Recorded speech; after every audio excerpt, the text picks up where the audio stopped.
Caros filhos, no dia de hoje somos chamados a dar mais um passo diante daquilo que o Senhor nos apresenta. O Advento, como bem sabemos, este tempo no qual estamos, tem dois momentos. O primeiro, um ato de olhar para o Senhor que virá em sua segunda vinda de forma majestosa para julgar o céu e a terra. Mas esta segunda parte, na qual estamos desde o dia de ontem, tem um olhar para a primeira vinda de Cristo. E Ele nos prepara, ao ponto de nos preparar este caminho específico. 7 são as antífonas que desde ontem se seguem até o dia do Natal. Em latim, pegando as primeiras letras, forma-se uma palavra, um indicativo do amor do Senhor por nós. Amanhã estarei convosco. E assim vemos o que o Senhor apresenta hoje para nós.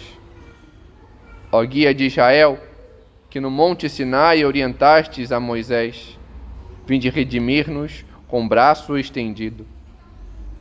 Ele orienta a cada um diante da história. E é quase que um olhar para o que ontem víamos no Evangelho. Esse Deus que entra, que toca, que se faz um de nós para nos salvar. Mas hoje mostra este resplendor diante daquilo que Ele vem trazer para nós.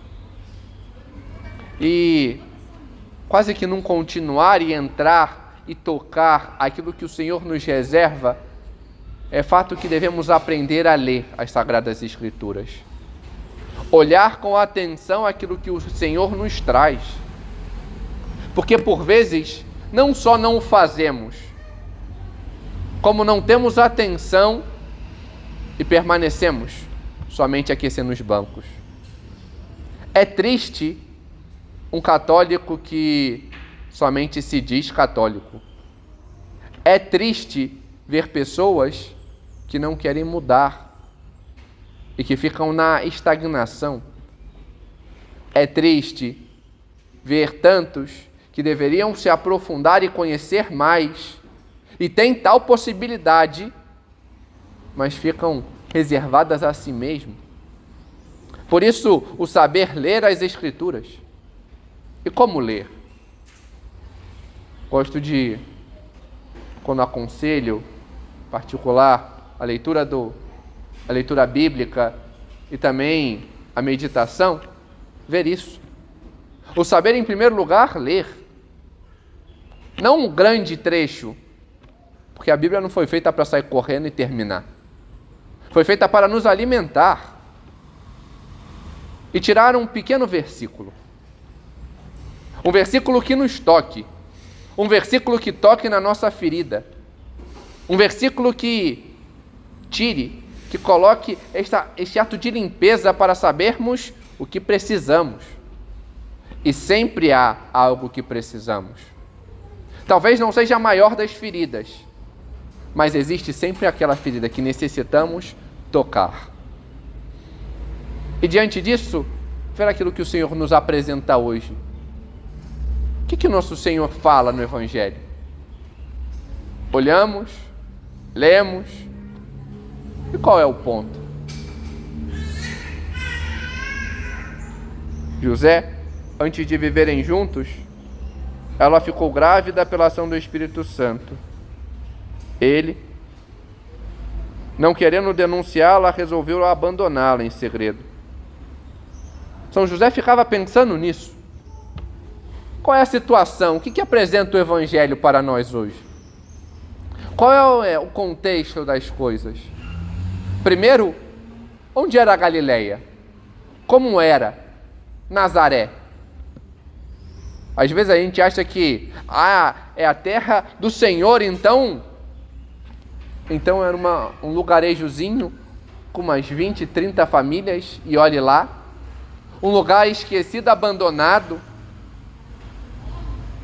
desprezado. A Galiléia de modo geral, mas Nazaré por não ser quase nada. um lugar árido, como é a Terra Santa, um ambiente desértico, casas paupérrimas e humildes. As nossas são luxuosas perto daquelas. E naquele ambiente, uma família começava a surgir. Uma virgem, uma filha de uma família, estava reservada em casamento a um homem. De modo geral, um pouco mais velho. Costume da época, da região. Ele, com uma profissão simplória, que não tinha grandes luxuosidades, apesar de ser de uma linhagem real. Era considerado mais um. E ali, naquele contexto, ele, que já tinha aceitado algumas condições, porque, como sabemos, por aquilo que apresenta, já não só a Sagrada Escritura, mas um pouco da tradição, a Virgem Maria quis permanecer virgem, mesmo depois do casamento. Não queria ter relações, o que já era algo inconcebível para os judeus, mas ele aceitou. Tinha aceitado tudo isso. E diante disso, a notícia: ela está grávida. A primeira coisa que ele pensa é: bom, ela é reservada a Deus, o que aconteceu eu não faço ideia. Bom, se é vontade de Deus, então não tenho que me intrometer. Vou eu assumir toda a culpa, porque um homem, se ele acusa a mulher por ter engravidado sem ele ter feito parte, a culpa é dela e ela é apedrejada. No entanto, se ele foge sem acusar, ele está assumindo a culpa. Ele fez. Já eram prometidos, o casamento já estava arranjado e pronto. A princípio, tinha essa ligação. O casamento era feito em partes.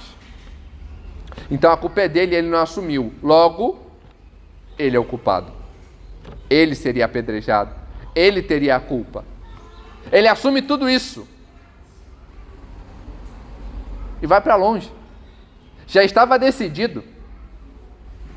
Até que cai o sono. Ele acha-se rejeitado pela vontade de Deus, diante de toda a circunstância. E até que Deus tem que intervir.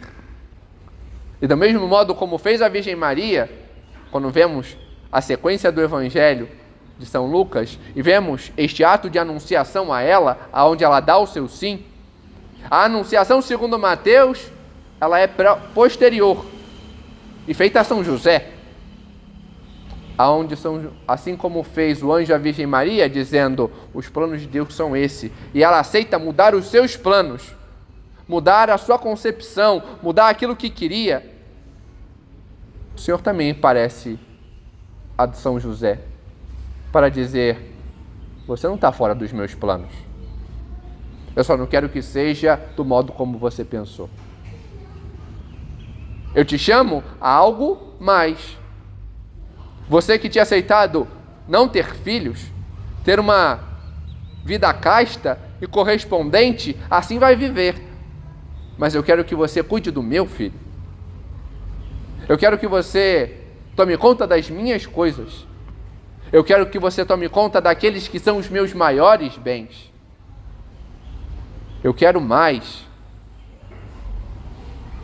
Às vezes nosso Senhor faz assim conosco. E por isso é necessário que saibamos trazer isso para a nossa vida. Quantas vezes deixamos Deus tocar na nossa ferida e manifestar o plano dele para nós, ainda que seja o contrário daquilo que queremos? O Natal também tem esse significado, essa mudança de vida, não para fazer a nossa vontade, porque isso não é liberdade. Não é simplesmente fazer o meu ego, meu querer, o meu egoísmo e viver longe. Nosso Senhor nos chama a mais. E Ele quer muitas vezes mudar os nossos planos, apresentar um querer maior. Ele quer, por vezes, confiar a nós os seus bens. Mas quantas vezes deixamos que isso aconteça?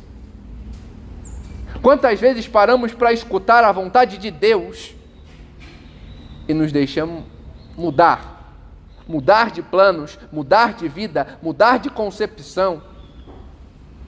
Quantas vezes nos deixamos ter este banho de água fria que por vezes recebemos diante de um não, diante de uma doença, diante de um problema, de uma difamação, de uma angústia, e assim mudar para algo mais, que não é inferior, mas algo muito maior.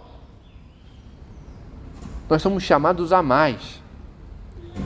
Devemos aprender a isso, a saber fazer como São José o fez, aceitar a vontade de Deus e aprender a corresponder. Aceitar o que Deus quer para nós e ver que aqueles que são os bons e melhores bens, Ele quer nos reservar. Cabe a nós aceitar os bons tesouros do Senhor para poder lucrar aquilo que Ele quer que lucremos. São José hoje nos ensina esta bela lição: confiar na Virgem Maria. De todos, Ele é o grande devoto. Ele nos ensina a ir àquela que é a porta, e ela nos abre para estarmos junto com o Senhor. Aprendamos a fazê-lo. Seguremos nas mãos destes que foram os grandes condutores do próprio Deus em meio a nós, para podermos, assim como eles, deixar que Deus mude os nossos planos, para que possamos abarcar a vontade de Deus em nossas vidas. Glória ao Pai, ao Filho e ao Espírito Santo,